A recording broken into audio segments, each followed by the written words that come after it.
Violent crime at 713% more than the national average. Property crime 416% higher than the rest of America, and total crimes in the area over 500% the national average.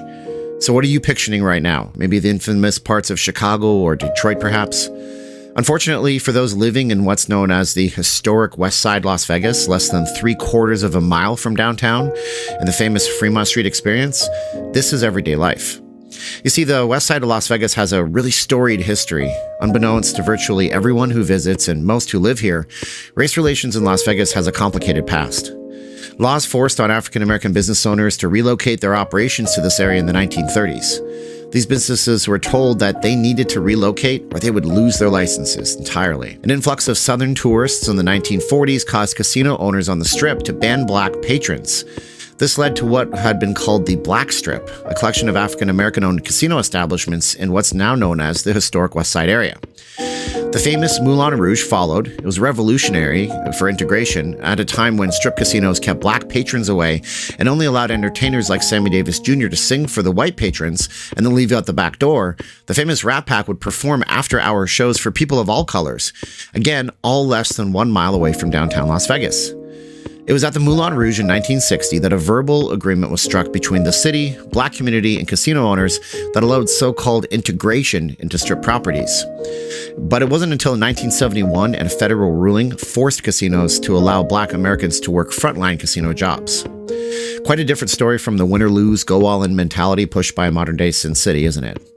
So by this point, the city's history, many families had left the west side of Las Vegas, having the ability to financially to move to newer suburbs, which were starting to crop up off the Strip.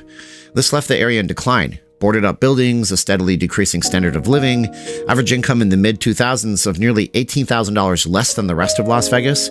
It's left the area with the statistics we mentioned above. In fact, the very same day we filmed this, not 20 minutes after wrapping up and leaving the area, a shooting occurred just a block away. Tragic and strange how the world is a way of crying out for help, right? That leads us to the interview we have for you today with Clark Bossert. And Bossert has a really interesting story. Hailing from Virginia and having been one of the lucky few to have gainful employment during the 2000 financial crisis by working in the construction trade, he started to volunteer. He literally volunteered in the same neighborhood we've been talking about this entire monologue. So Clark now finds himself in a race for Congress in this district with hopes of servicing the community as someone who understands more than most the actual challenges it faces. So without further delay, let's get out to our chat with Clark and check out the area and see what he thinks can be done to help the citizens of the historic west side of Las Vegas, help them not just get a handout, but get their heads above water and finally turn things around. My name is Steven, I'm not leaving Las Vegas, and this is a walk through the historic Las Vegas West Side neighborhood. So every city has one area where they tell you not to go.